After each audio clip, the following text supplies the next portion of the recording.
the name of God who creates, redeems, and sustains us. Amen. Amen.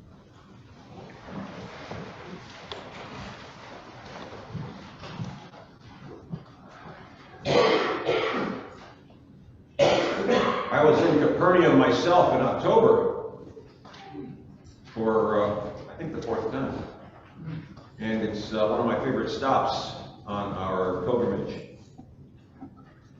To go to Capernaum today, you will find an ancient, no longer inhabited town on the northwest shore of the Sea of Galilee. The site is protected by Franciscans who have a small monastery there and a church shaped like a flying saucer that is hovering over the first century ruins. Other ruins date to the 4th century CE, like the synagogue on the site where Jesus preached. The outlines of the homes are clearly visible. You can see kitchens and other rooms. It's interesting. You can make out where the 1st century appliances were in some of these kitchens. Big stone bowls and troughs where washing may have been done. It's quite a sight. And what I like about it is you can get a real glimpse of what the 1st century town looked like. It hasn't been built over the way a lot of places have. In Nazareth or in Jerusalem. In Jerusalem, when you walk the streets, you're walking about 16 feet above where the Romans or Jesus would have known. And but in Capernaum, it's right there at the same level because it hasn't been built over. It hasn't been built endlessly. And thank God for the Franciscans, when they built the church, they built it up and over rather than directly on top, like it's been done in Nazareth and Jerusalem and all the other places that you may go. The church is centered right over one of the houses.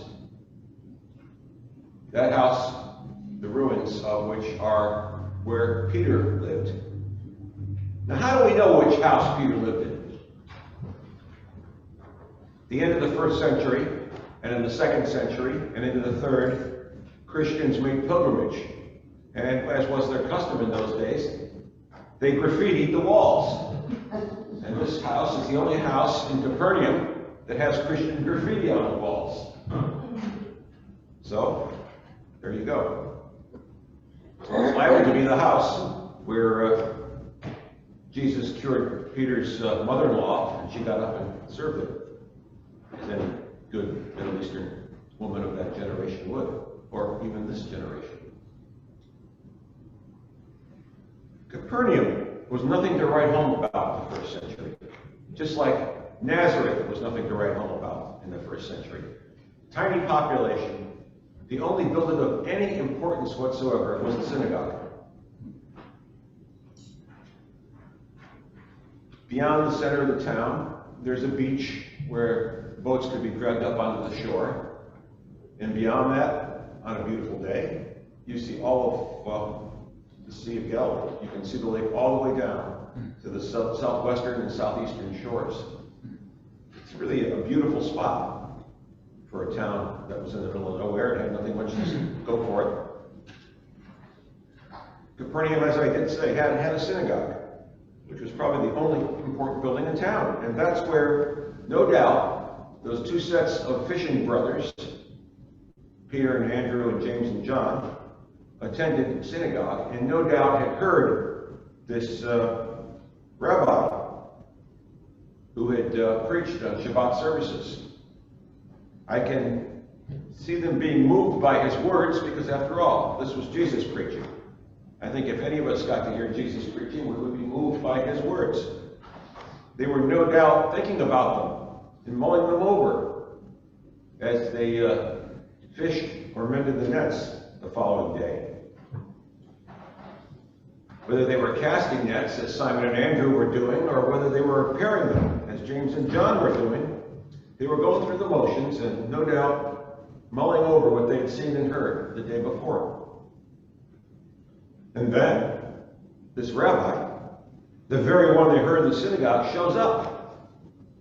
And he calls to them from the shore. And in succession, they drop what they're doing and follow him. What prompts a response like that? After all, you've got your livelihood, you've got your work, it's the first century, you need to worry about where your next meal's coming from. Why would you just abandon it and follow?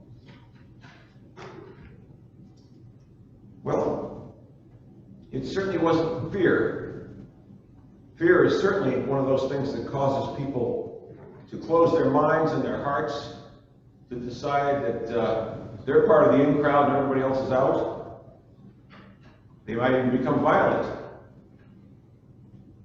But instead, I think for Simon and Andrew and James and John, there was the possibilities of what could happen, what might happen. They sensed they were in the presence of God whenever they were around Jesus. And so where he was, they needed to be. And so they dropped what they were doing and they followed him. It's quite a response. It's especially quite a response when you think about how hard it is to get people to be moved to action. It's generally a threat that does the trick. A threat to their lives or their way of life. And in this case, Jesus calls them and they answer. Immediately, Mark wrote in his gospel, and Matthew agrees. Immediately, they dropped their nets and they followed Jesus. There was none of this, I have to go home and say goodbye. None of this, I have to see to my business first.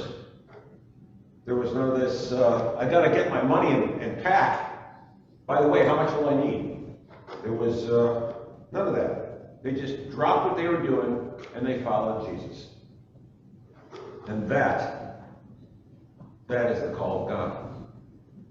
The opportunity to be leaven in the world, to go out into the world and help raise people to new life, a new relationship with God, as members of the body, as citizens of the kingdom. It's something that gets us up and out of who we are day after day into someone new. It enables us to truly change the world. And to change it working for the benefit of everyone, not just a few who already have more than enough. That is the energy that Jesus imparted on these very ordinary people. I don't know if they were necessarily as simple as the hymn we just sang makes them out to be. They actually sound kind of silly in the hymn, but I think they were probably just ordinary peasant class people from the first century. And here they had this chance to be part of something bigger, and they sensed that. The need to be with him and learn from him was all-consuming.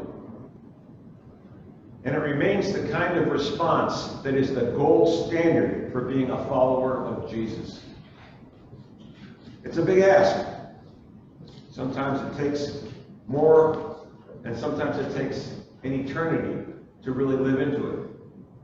I can speak for myself and say, well, it took me into my 30s to start to live into it. And my response is not necessarily the same as response as everybody. Everyone is not called to ordination as I was. But they're called to listen and they're called to act.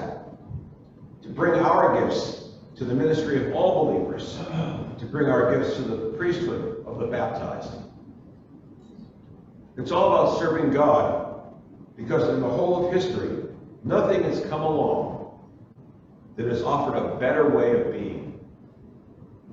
Nothing has come along that fulfills our inmost need to be connected to something bigger than ourselves, something that is a positive force in the world and not a destructive one. A force that treats everyone with dignity.